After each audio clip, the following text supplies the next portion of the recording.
Okay, hey y'all. So I am about to get started. So over here I have, let me back some. I have a smaller pot. This is my gigantic pot, and for my collards. Let me tell y'all what I'm doing for my collards. So it's about that time. I'm about to get started.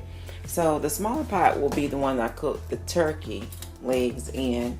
You like boil the turkey, and this is the big one.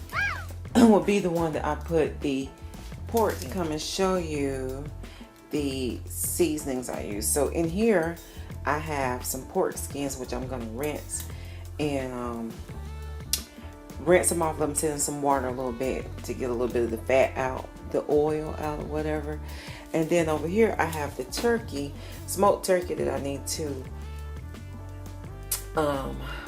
rinse off and everything, and then put them in the pots and get them going. So I'll let this meat boil probably for about an hour before I start to add in the collards in. Hey y'all, so now that this one is boiling, this is the big one and here is the small one. Let me see, can you see? So yeah, they're boiling now, so I'm gonna turn them down probably for about, I'm probably going to turn them down for, yeah, I know my camera.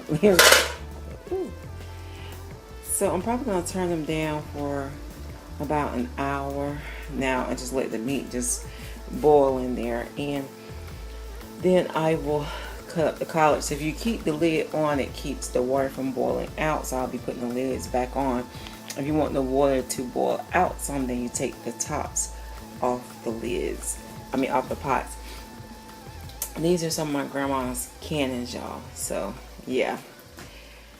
So here are my collards that I got today, and they're actually small. These are the smallest collards I've had since I have started actually cooking collards, really. I think maybe the hurricane winds that we had come through had a lot to do with that, because I looked at several vendors today and they were all this small. So I'm gonna start cutting them up, and then I'll let you see how they look when I come back after cutting them, like a couple hours, probably about 2 hours. So this is what this pot looks like, and this is what my turkey pot looks like. Yep, so let's get started cutting the collards. So here are the stalks that I cut the collards off of here. I've cut 3 so far, and y'all, this is not going to do it really. I got one more to cut, but this is not going to be enough. I'm telling you, I'm used to, like, usually what I get 2 of these collards here would equal to 1. So I don't know, but here is like one of the leaves, and that's a pretty leaf there. This is a pretty leaf. The leaves are really pretty, it's just that they're just small as crap. So here's an example of one that I cannot use.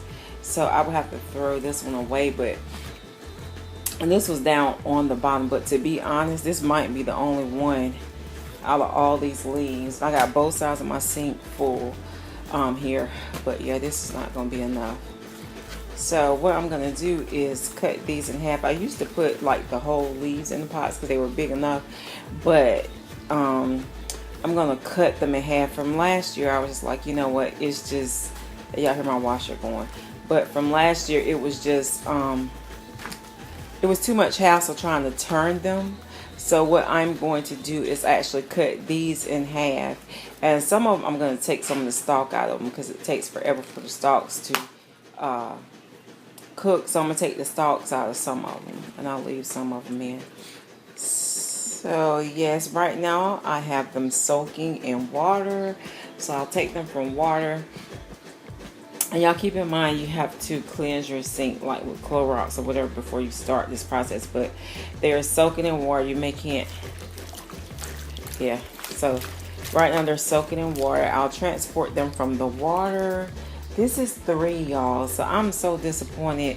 Usually just with 2, like with 1, this sink may be full. That's just how I'm used to purchasing them. And this year, this just was not the case. So I'm going to transport them from here to here where I have the strength.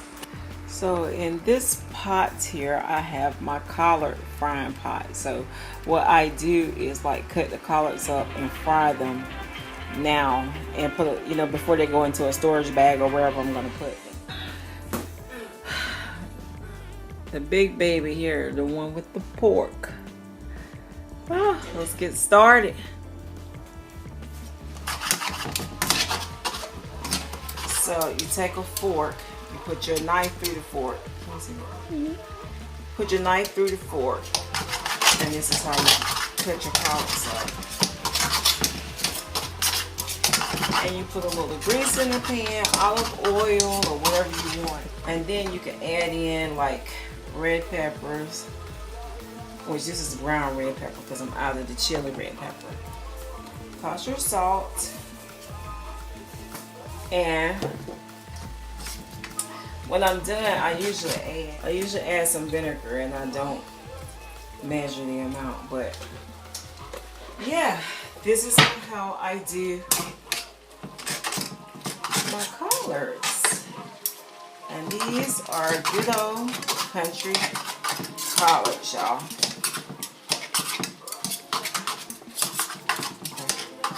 Here is another little secret to y'all. Excuse my music, but this is another little secret that I use. Chicken broth. And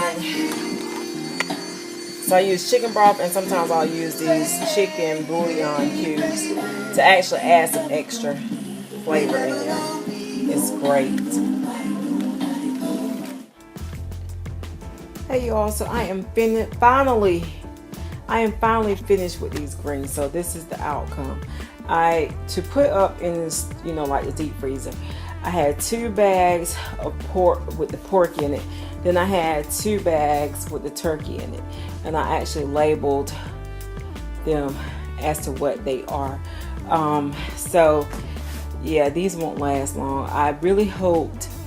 Last year I had like probably 10 bags that I put up outside of what I was actually going to cook. So yeah, that goes to show you how small the collards were this year.